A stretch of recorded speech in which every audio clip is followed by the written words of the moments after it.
Test mic.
A blessed and grace-filled New Year and Christmas season to all. In today's Holy Mass, we include in our prayers the following intentions. For the thanksgiving of Sardas and Luz Medina and family, Romulo and Doris Almario, Christian Family Movement, Metacon Exclusive Group, Jasper Jan Rosimo, Amor and Violi Espiritu and family. For the birthday thanksgiving of Gregorio Baya Sr. For the special intentions of Leila Obiog, Emilyn Guevara Angeles, Maribel Mandelia, Mary Manette Pineda, Joel and Karen Joy Dimitri, Catherine Paldeng, Rika D, Michael and Lida Orwico and family, Lydia Fuentes, Rowena and Romeo Bernardo, Rachel Ann Tolentino, Trina Yazon, Nenet Valdecantos and family, Mr. and Mrs. Lennon Malang and family, Maricris Paldeng, Darren Francis Sanchez, Derek and Flor Sanchez and family, Ofelia Reyes, Edward and Juliet Masirag, Janet and Macroburn Bernardo. For the safe travel of Harrison Sanchez, Aris and Cristina Gamboa, Jason Sanchez, and Jose Calbang. For the speedy recovery, safety, good health, and complete healing of Reverend Father Norman Vitug, Reverend Father Francis Dizon, Antonio Simbul, Cherry Cacnio, Gloria Arevalo, Nilo Odan, Demetrio Simon, Jesus Navarro, Gina Torno, Pio Cesario Pingol, Olga Mangalus, Godofredo Ibarra, Anuel Rafael Sampang, Merla Mangalus, Baby Liam Samuel, Josephine Palafox, Gloria Manalili, Ariel Atienza, and all our sick relatives and friends, and for the eternal repose of the souls of Norma, Eusebia, Francisca, Emiliano Sr., Celerina, Manuel Tongyo, Mark Louis Tongyo, Juanita Lagason, Ricardo and Corazon Manialac, Onofre Villanueva Sr., Pamphilio Masangkay, Lorenzo Diaz, Marian Ocampo, Alegria Miranda, Susan Tam, Marina Ocampo, and all poor souls in purgatory. We also include the following intentions. For our safety against the COVID-19 pandemic, for the speedy recovery and complete healing of all those affected by this coronavirus, for the eternal repose of all those who died because of this pandemic, and for the safety of all our frontliners.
Kaya ako kembring ka ng anniversary na yung kaya parokyo. Dito yung kasi no original, lalo ka naman dito.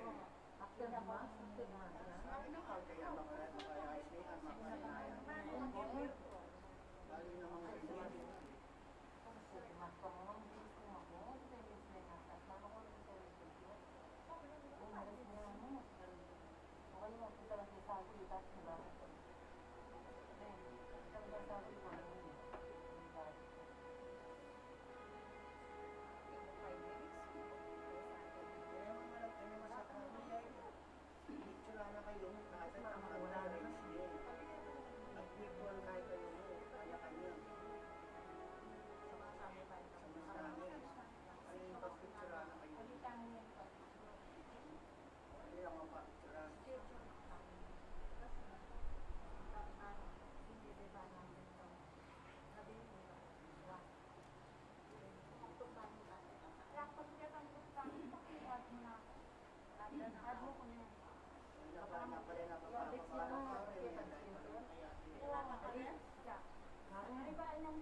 As one family, let us begin our celebration with our act of faith in the name of the Father, and of the Son, and of the Holy Spirit. Amen. The grace of our Lord Jesus Christ, and the love of God, and the communion of the Holy Spirit be with you all. And with your spirit. My dear friends, let us acknowledge our sins and so prepare ourselves to celebrate these sacred mysteries.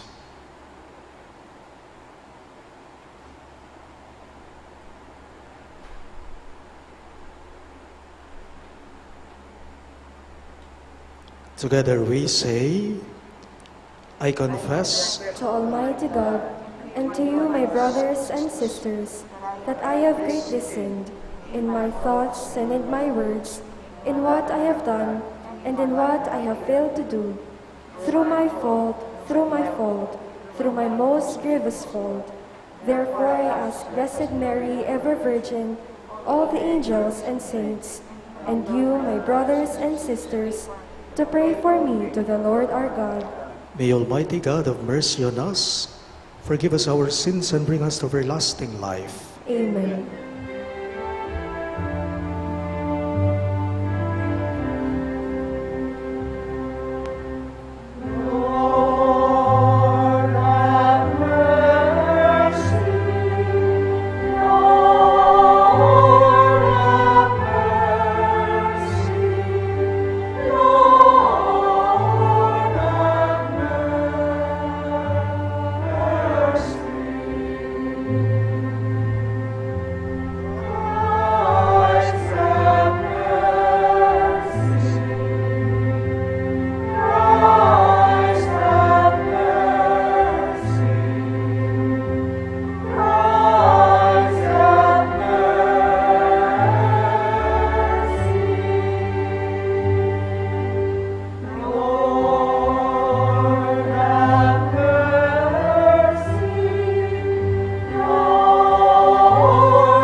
Gloria in excelsis Deo.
Let us pray. Almighty ever-living God, who when Christ had been baptized in the river Jordan, and as the Holy Spirit descended upon him, solemnly declared him your beloved Son, grant that your children by adoption, reborn of water and the Holy Spirit, and may always be well-pleasing to you. Through our Lord Jesus Christ, your Son, who lives and reigns with you in the unity of the Holy Spirit, one God, forever and ever. Amen.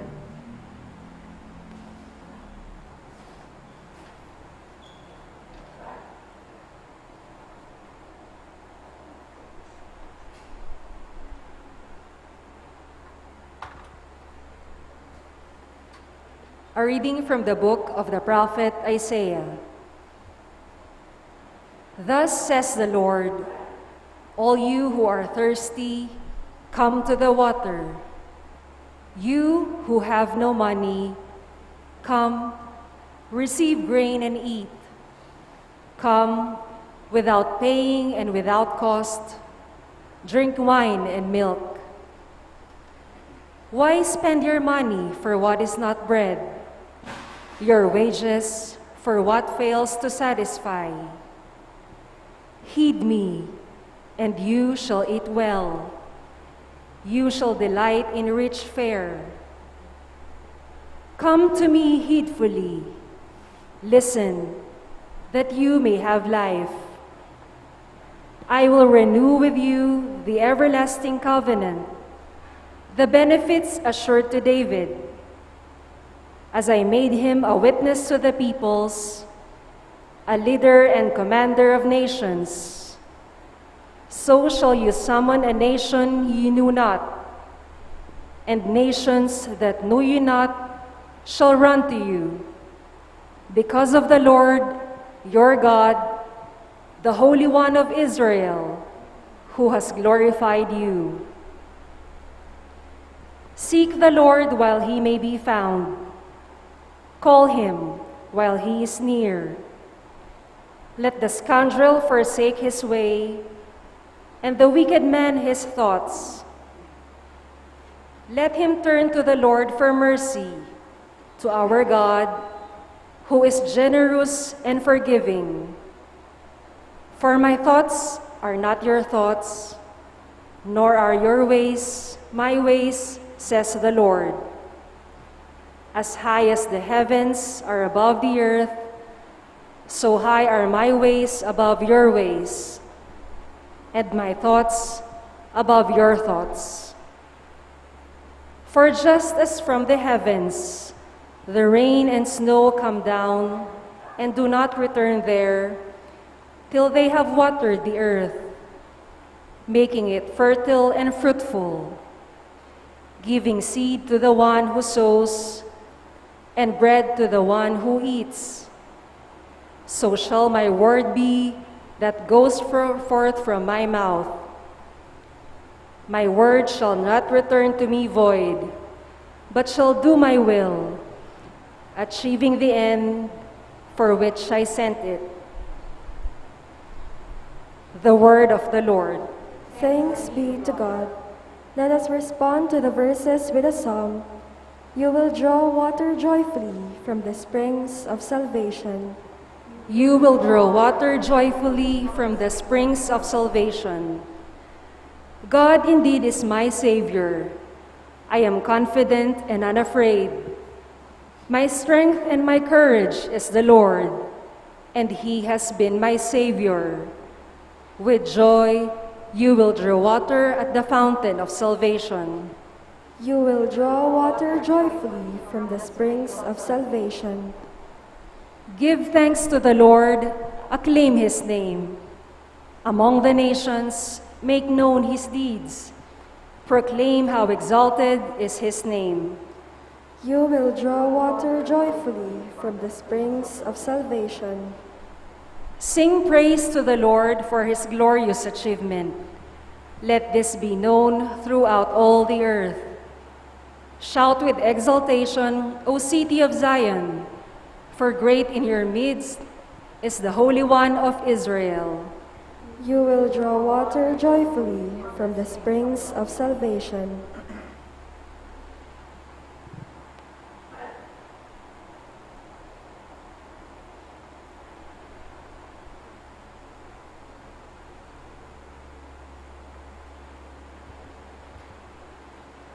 A reading from the first letter of St. John. Beloved, everyone who believes that Jesus is the Christ is begotten by God, and everyone who loves the Father loves also the one begotten by him. In this way, we know that we love the children of God, when we love God and obey his commandments. For the love of God is this, that we keep his commandments, and his commandments are not burdensome. For whoever is begotten by God conquers the world, and the victory that conquers the world is our faith. Who indeed is the victor over the world, but the one who believes that Jesus is the Son of God? This is the one who came through water and blood, Jesus Christ, not by water alone, but by water and blood. The Spirit is the one who testifies, and the Spirit is truth. So there are three that testify: the Spirit, the water, and the blood. And the three are of one accord. If we accept human testimony, the testimony of God is surely greater. Now, the testimony of God is this, that he has testified on behalf of his Son. The word of the Lord. Thanks be to God. We all rise to honor the Holy Gospel.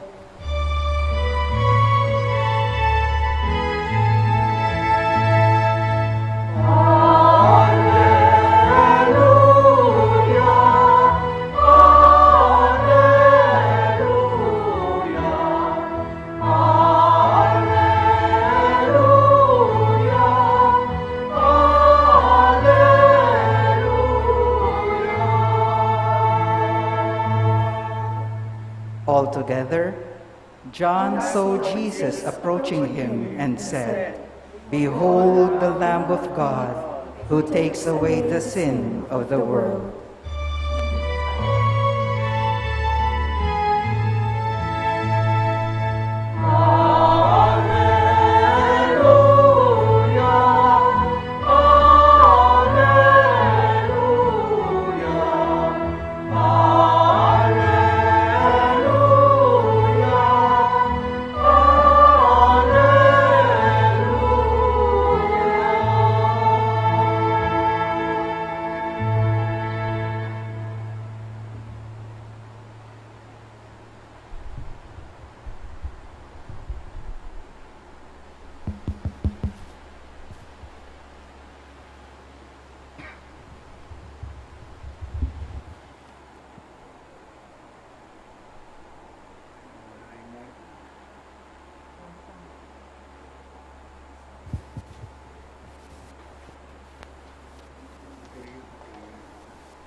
The Lord be with you.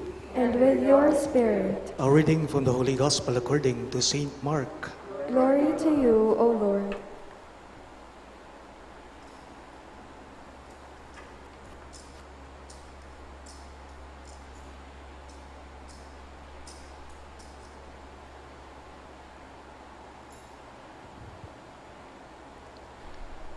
This is what John proclaimed.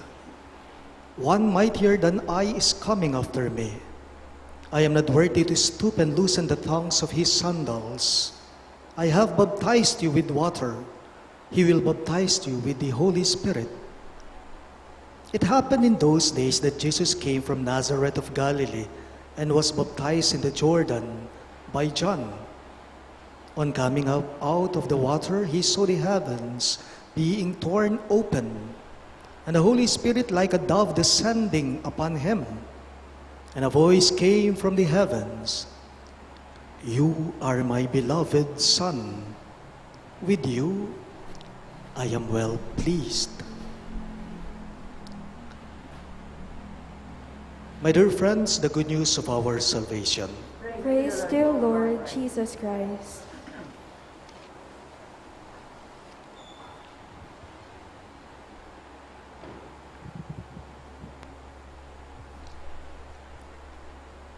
Good morning, dear everyone. Today, this Sunday, we commemorate the feast of the Lord's baptism.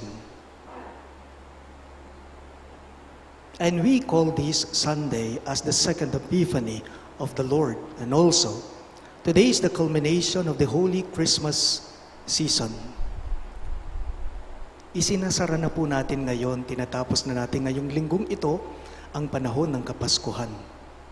Last Sunday, we celebrated the first Epiphany, the solemnity of the Lord's Epiphany, ang pagpapahayag na si Jesus ay ang ilaw ng sanlibutan, ilaw ng mundo. Nalaman natin noong nakaraang linggo kung sino siya. Ngayon naman, ipinapahayag sa atin ngayong second Epiphany kung ano siya, yung mission niya. Ang ating banal na pagdiriwang ngayong linggong ito ay ipinapaabot o ipinapaalala po sa ating lahat na ang binyag ay ang umpisa o simula ng ating pagkakristyano, ng ating pagkakatoliko. Kaya nga po't pansinin ninyo sa mga sakramento, ang pinakauna dito ay walang iba kundi ang sakramento ng binyag. Kaya nga kapag ka ito'y natanggap mo na, nabinyagan ka na, mabubuksan ng lahat ng mga biyaya pa ng mga ibang sakramento.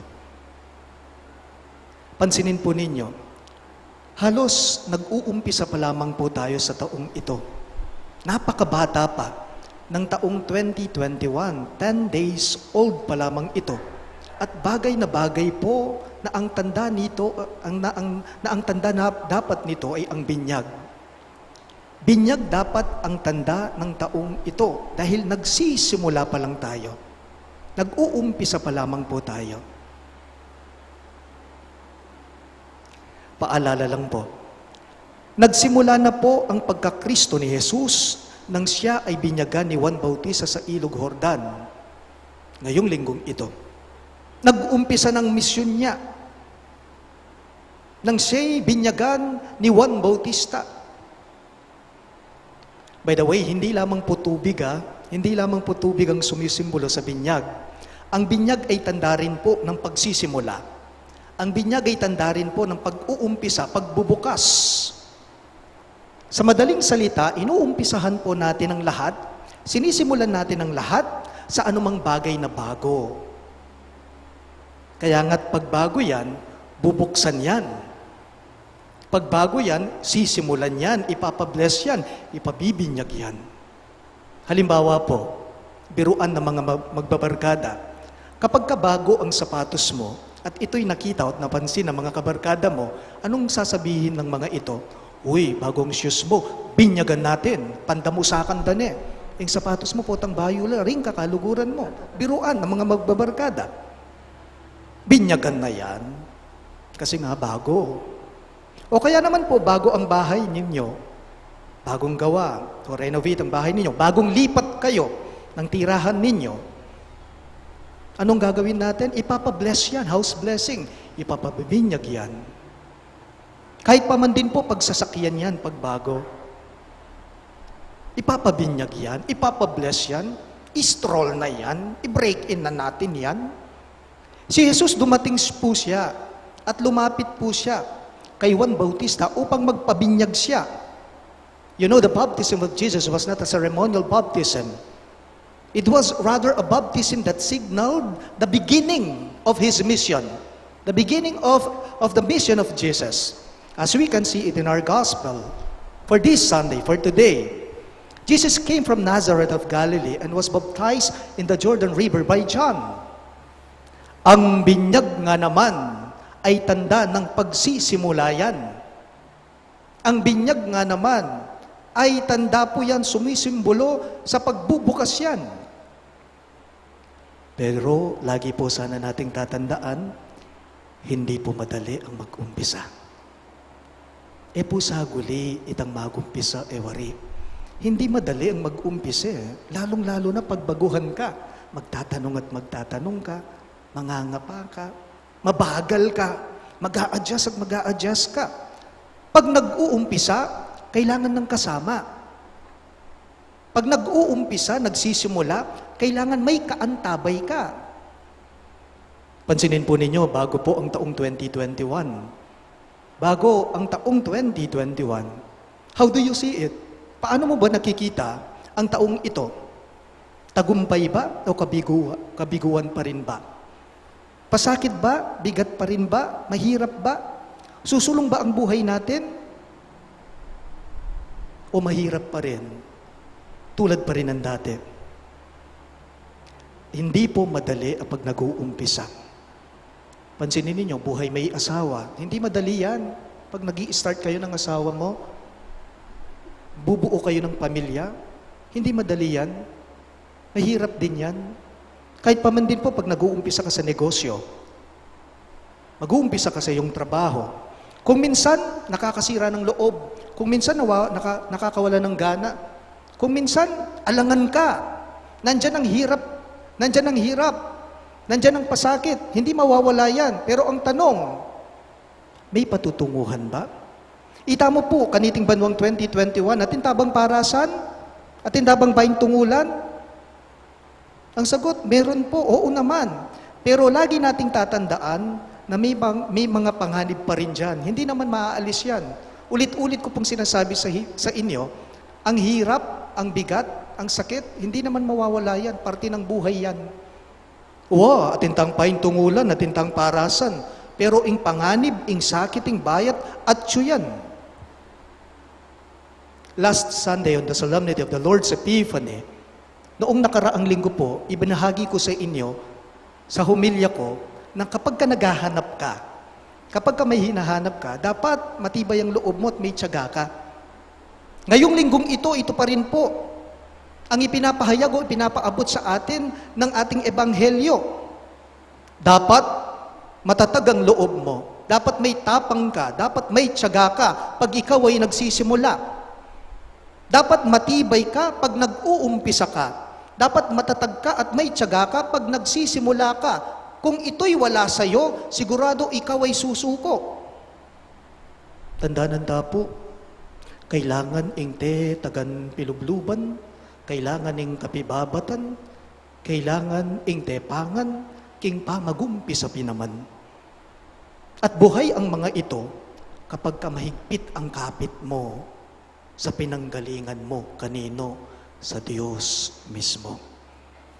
Napakaganda po ng binanggit na mga salita sa ating pagbasa ngayong linggong ito, lalong-lalo na sa ating ebanghelyo.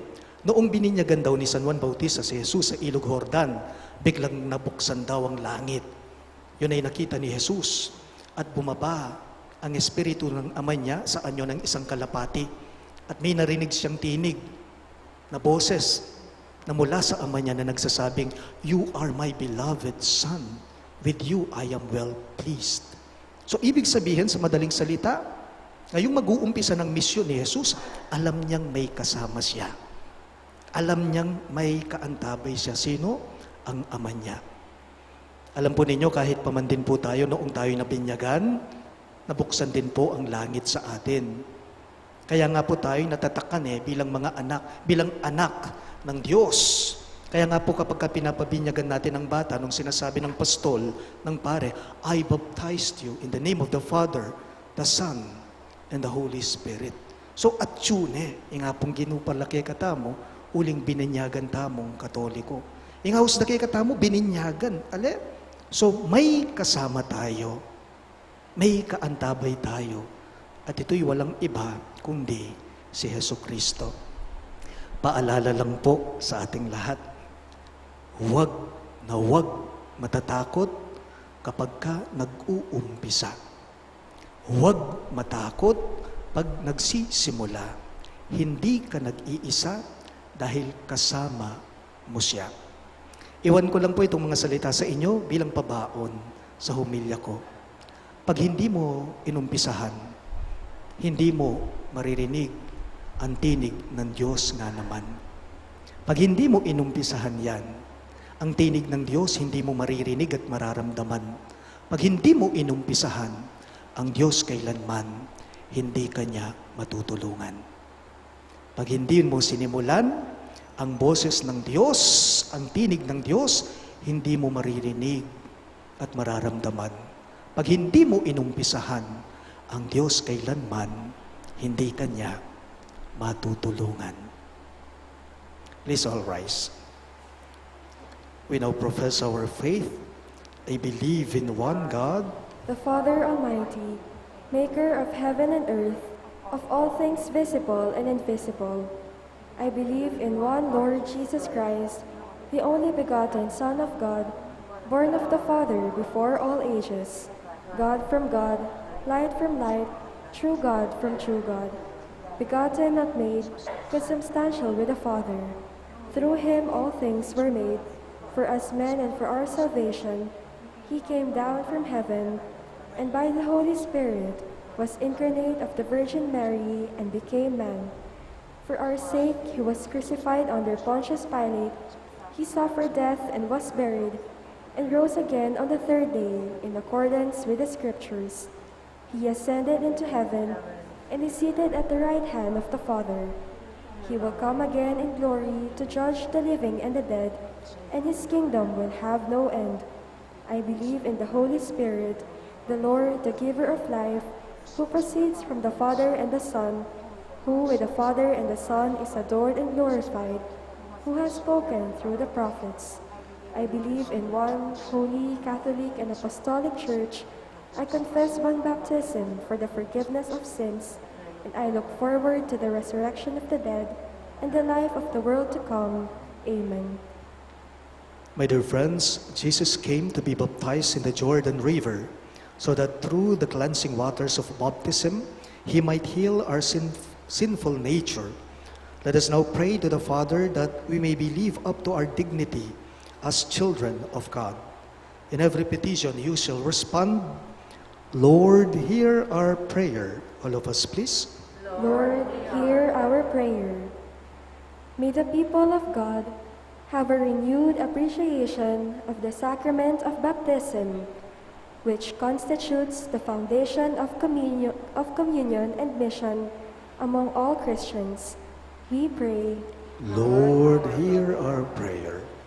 may each of us be faithful to our baptismal calling to be other Christ, who continue his mission by doing and being good to people around us.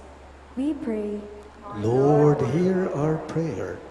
may parents and godparents be faithful to their duty to help bring up children in the knowledge of faith and in obedience to God's commandments. We pray, Lord, hear our prayer. may those who consecrate their lives to God abandon everything and consider all else as loss because of the surpassing worth of knowing Christ. We pray, Lord, hear our prayer. may the Lord keep in safety those who travel today, give comfort to the sick and the suffering, and welcome to paradise the faithful departed. We pray, Lord, hear our prayer. We also include in our prayers the following intentions. For the thanksgiving of Sardas and Luz Medina and family, the Metacon Exclusive Group, Romulo and Doris Almario, Jasper Jan Rosimo, the Christian Family Movement, Amor Violi Espiritu and family, and for the birthday thanksgiving of Gregorio Baya Sr., and for the special intentions of Leila Abiog, Rachel Ann Tolentino, Susan Bernardo, Emeline Guevara Angeles, Trina Yazon, Maribel Mandela, Nenet Valdecantos and family, Mary Manette Pineda, Mr. and Mrs. Lenin Malang and family, Karen and Joed Dimitui, Mary Chris Paldeng, Catherine Paldeng, Daryl Francis Sanchez, Derek and Thor Sanchez and family, Rica D., Michael and Nida Urquico and family, Ofelia Reyes, Lydia Fuentes, Edward and Juliet Masirag, Rowena and Romeo Bernardo, and Janet and MacRoburn Bernardo. For the safe travel of Harrison Sanchez, Jason Sanchez, Aris and Cristina Gamboa, and Jose Calbang. For the speedy recovery, safety, good health, and complete healing of Reverend Father Francis Dizon, Reverend Father Norman Vitug, Antonio Simbul, Cherry Cacnio, Gloria Arevalo, Nilo Udan, Demetrio Simon, Jesus Navarro, Gina Torno, Pio Cesario Pingol, Olga Mangalos, Godofredo Ibarra, Anvil Rafael Sampang, Merla Mangalos, Baby Liam Samuel, Josephine Falapox, Gloria Manalili, Ariel Atienza, and all our sick relatives and friends. And for the eternal repose of the souls of Norma, Eusebio, Francisca, Emiliano Sr., Celerina, Manuel Tongyo, Mark Louis Tongyo, Juanita Lagazon, Ricardo and Corazon Manyalak, Onofre Villanueva Sr., Pamphilo Masangkay, Lorenzo Diaz, Marian Ocampo, Marina Ocampo, Susan Tam, Alegria Miranda, and all poor souls in purgatory. And also, for our safety against the COVID-19 pandemic, for the speedy recovery and complete healing of all those affected by this coronavirus, for the eternal repose of all those who died because of this pandemic, and for the safety of all our frontliners, we pray to the Lord. Lord, hear our prayer. God our Father, grant that we may be faithful to Jesus, to whom we belong by our baptism in water and in the Spirit. We ask this through Christ our Lord. Amen.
all rise for the incensing.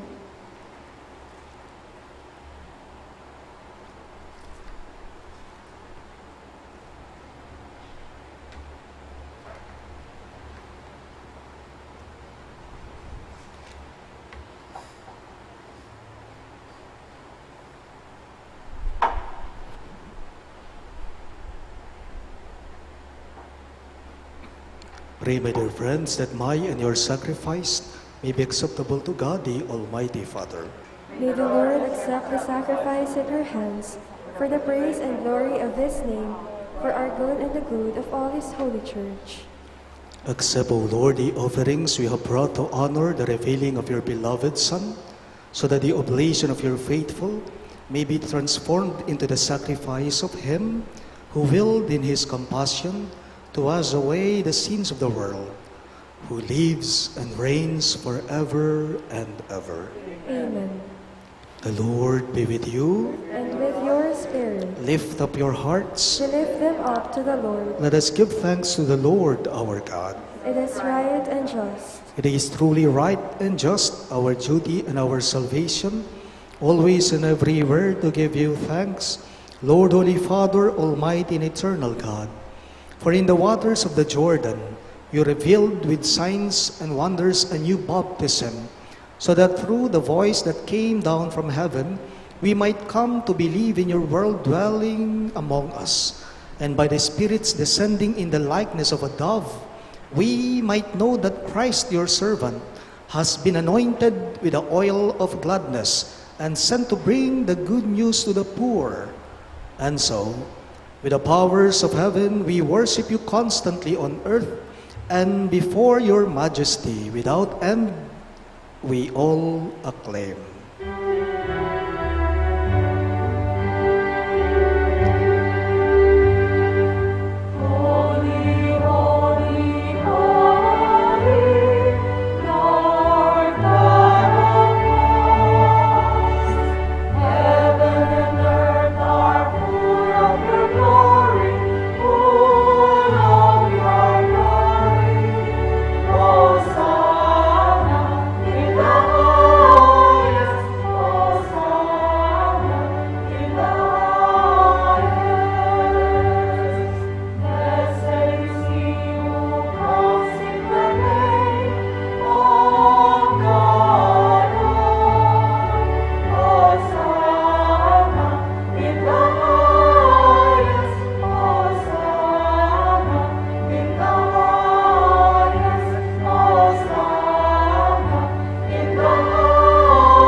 Holy, O Lord, the fount of all holiness.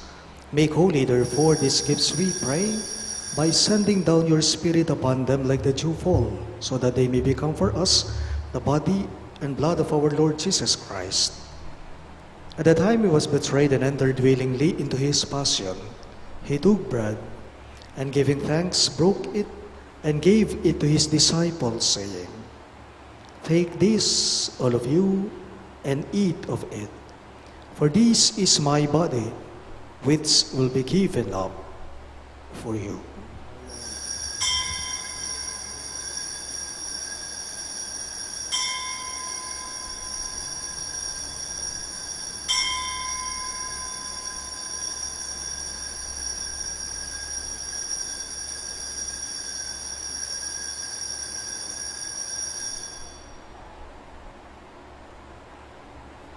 In a similar way, when supper was ended, he took the chalice, and once more giving thanks, he gave it to his disciples, saying, "Take this, all of you, and drink from it. For this is the chalice of my blood, the blood of the new and eternal covenant, which will be poured out for you and for many, for the forgiveness of sins. Do this in memory of me."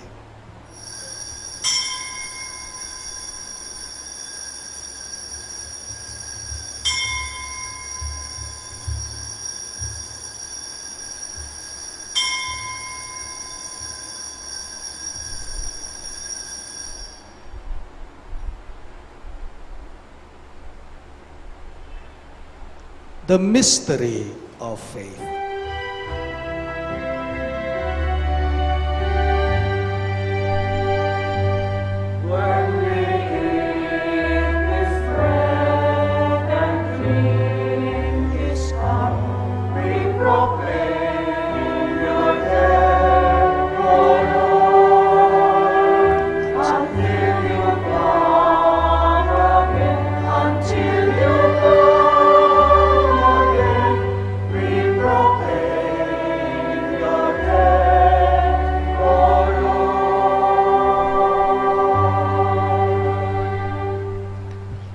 Therefore, as we celebrate the memorial of his death and resurrection, we offer you, Lord, the bread of life and the chalice of salvation, giving thanks that you have held us worthy to be in your presence and minister to you. Humbly we pray that partaking of the body and blood of Christ, we may be gathered into one by the Holy Spirit. Remember, Lord, your church spread throughout the world, and bring her to the fullness of charity. Together with Francis, our Pope, Florentino, our Bishop, Paciano, our Bishop Emeritus, and all the clergy. Remember your servant Norma, whom you have called from this world to yourself. Grant that she was united with your Son in a death like his, may also be one with him in his resurrection. Remember also our brothers and sisters who have fallen asleep in the hope of the resurrection, and all who have died in your mercy. Welcome them into the light of your face. Have mercy on us all, we pray, that with the Blessed Virgin Mary, Mother of God, with Saint Joseph, her most chaste spouse, with the blessed apostles, Saint Jude Thaddeus, our patron saint, and all the saints who have pleased you throughout the ages, we may merit to be co-heirs to eternal life, and may praise and glorify you through your Son, Jesus Christ. Through him, with him, and in him, in the unity of the Holy Spirit, all glory and honor is yours, Almighty Father, forever and ever.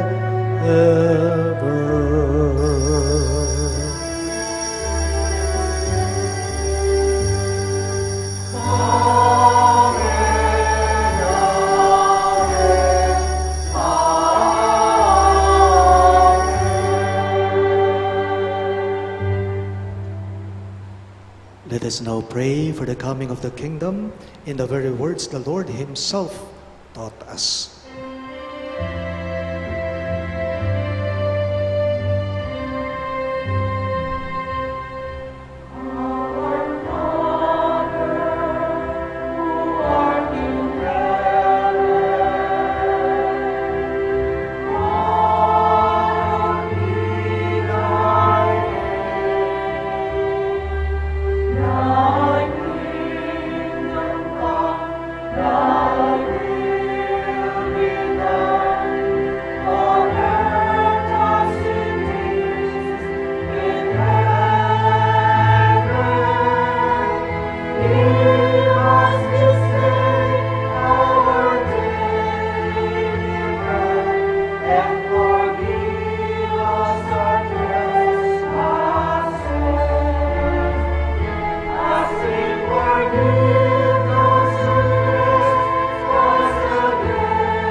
Deliver us, Lord, we pray, from every evil.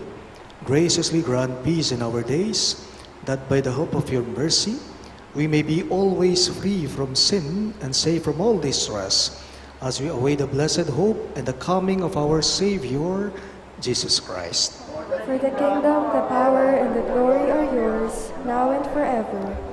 Lord Jesus Christ, who said to your apostles, "Peace I leave you, my peace I give you," look not on our sins but on the faith of your church, and graciously grant her peace and unity in accordance with your will, who live and reign forever and ever. Amen. The peace of the Lord be with you always. And with your spirit. Let us offer each other the sign of peace. Peace be with you.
Behold Christ Jesus our Lord, our Emmanuel. He is the Lamb of God who takes away the sins of the world. Happy are those who are called to his supper. Lord, I am not worthy that you should enter under my roof, but only say the word, and my soul shall be healed.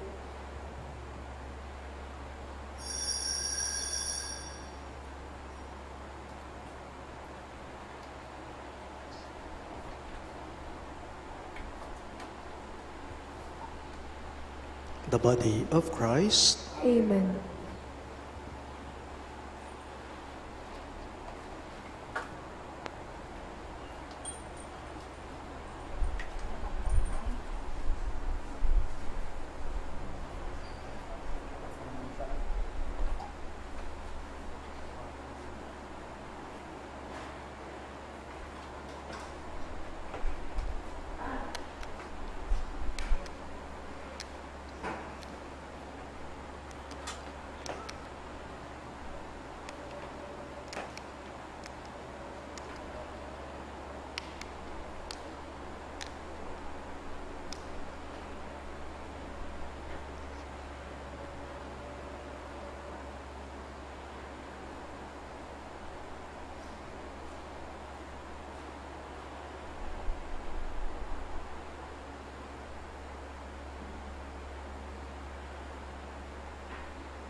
Let us pray.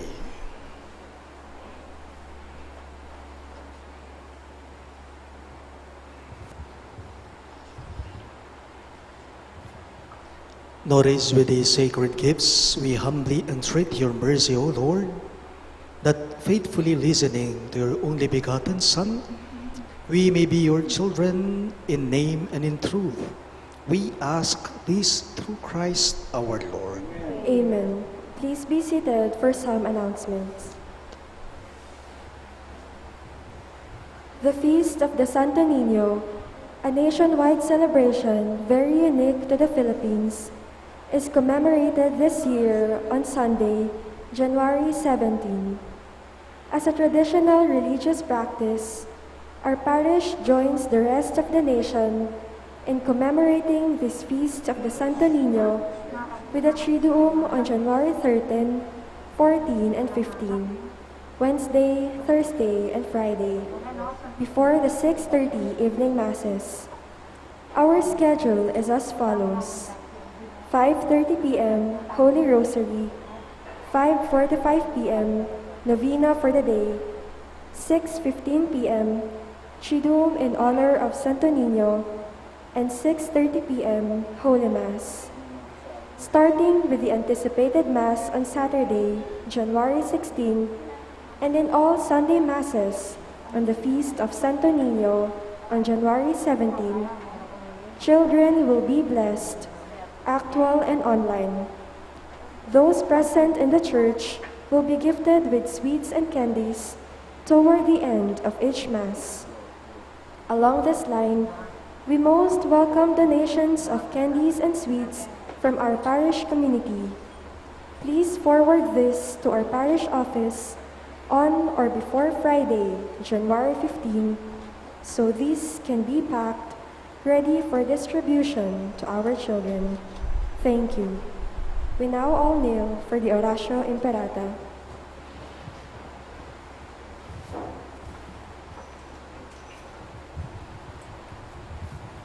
Let us pray. God our Father, we come to you in our need to ask your protection against the COVID-19 pandemic that has disturbed and even claimed lives. We pray that you guide the people tasked to find cures for this disease and to stem its transmission.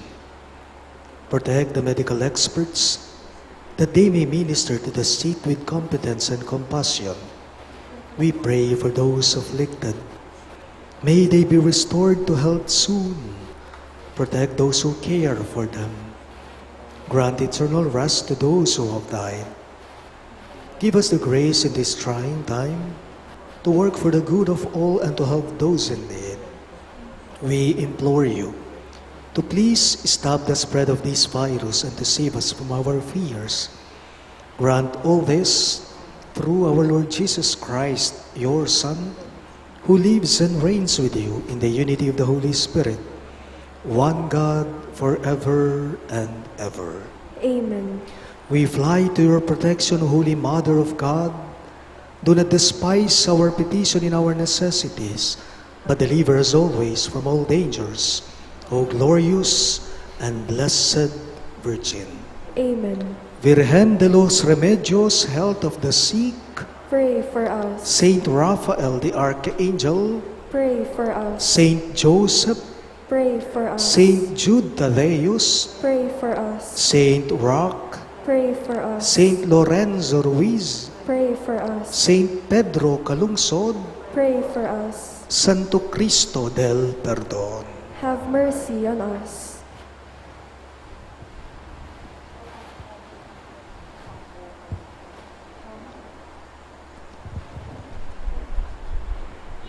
The Lord be with you. And with your spirit. Bow your heads and pray for God's blessing. May God, the source and origin of all blessing, grant you grace, pour out His blessing in abundance, and keep you safe from harm throughout the year. Amen. May God give you integrity in the faith, endurance in hope, and perseverance in charity with holy patience to the end. Amen. May He order your days and your deeds in His peace, grant your prayers in this and in every place, and lead you happily to eternal life. Amen. And may the Almighty God bless you, the Father, and the Son, and the Holy Spirit. Amen. The Mass is ended, and our mission begins. Thanks be to God.